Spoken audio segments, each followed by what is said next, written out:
It's time to critique your work. Here we go. Allie, tell us about your design. This is me as a frog. She has all my tattoos. She has all my piercings. I love that you put your personality in there. The creativity, all the attention to the detail with the fishnet pantyhose, the one bikini top falling down. I love it. Established 2003. You were born in 2003? Yes. Oh, wow. Make me feel so old. I'm 21, which is why I put the alcohol in there, because I can finally You drink. can finally drink. I commend you for even stepping foot into this competition at your age. I think that's wild. Ishnard, you're up. My piece is representing the Irish fighter.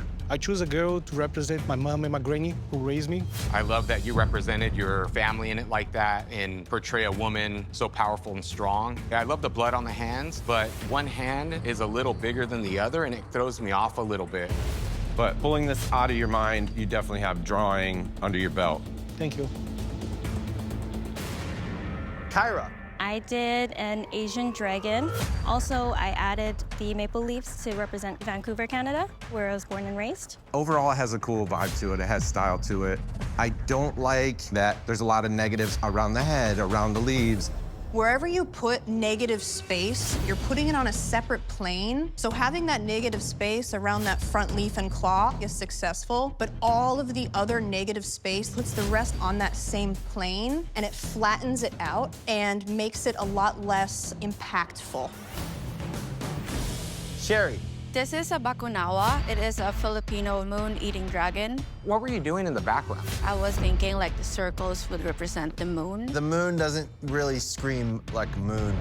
I like that you brought in the red flowers. If behind the dragon's head, you had a pop of red, to push that head forward, and it would make everything a little more cohesive. Nadia. I was a kid when I lived in Iran. This is the Persian phoenix. Calligraphy in Persian culture is so important, so I really wanted to show the two elements together. What does it say?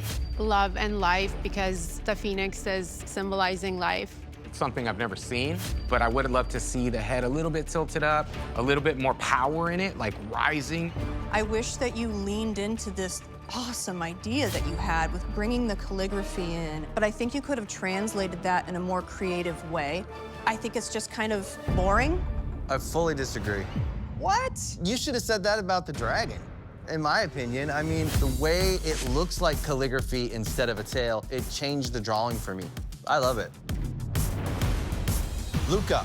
Montreal is a city of squirrels. There are squirrels everywhere. Sometimes I like to think that I'm the squirrel in my life. I can be panicky and anxious. And sometimes I'm the bird, or like going for a hunt, like here, Ink Master. What style do you normally specialize in? Color realism. So this is a far jump from that. I love that you're a realism artist, but you did something totally illustrative.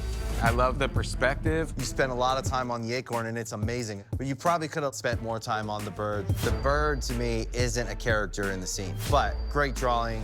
Thank you.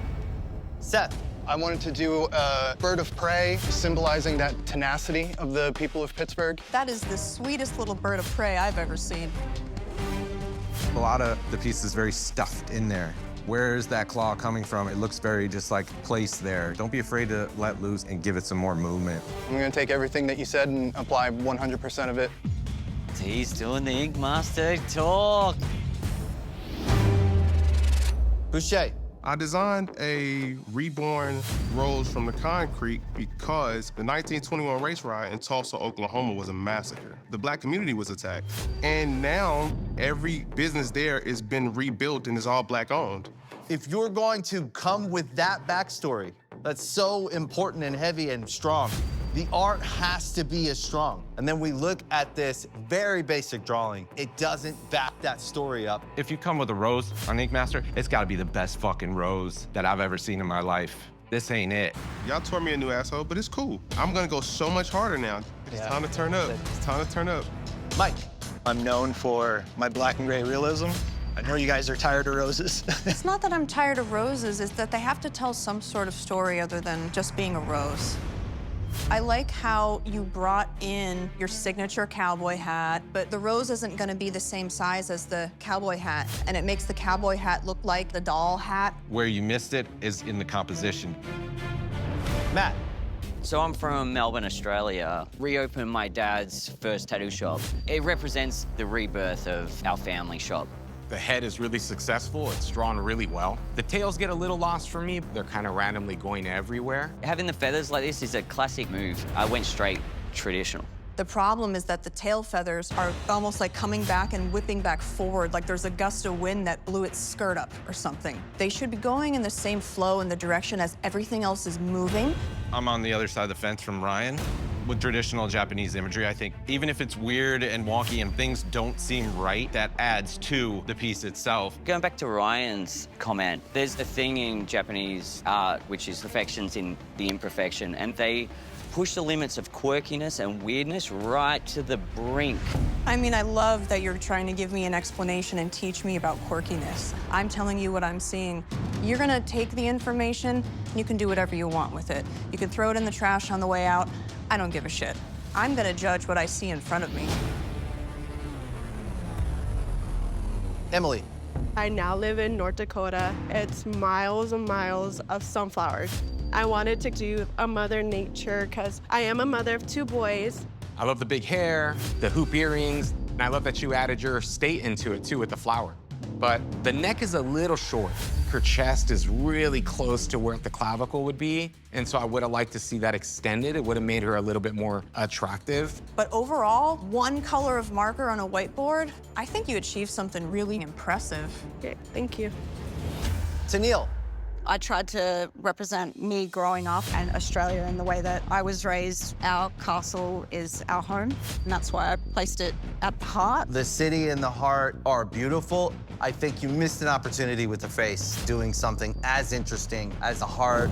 For a tattoo, it would be way too much. You just shoved everything in the bag. It's In the this story of tiny my bag, life. I can't. you I'm just just tried like, to get it push and all in push. there. You'd have to make a lot of changes in this to put this on skin.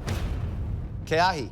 I'm from Hawaii. The main piece is a Hawaiian war paddle. That very far piece is meant to resemble like a turtle head.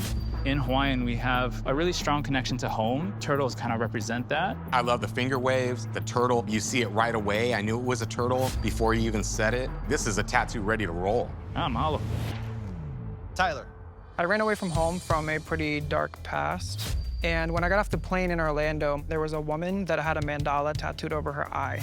I chose the mandala because it's continuous, and for me, it symbolizes that life goes on. It's clean. There's a lot of good stipple shading in it. The circles around it are placed really nicely and even. It's pretty perfect, but for me, it's a little boring. I would have loved to see maybe something in the center that represents you, like an eye, like what you said, or something that tells more of the story.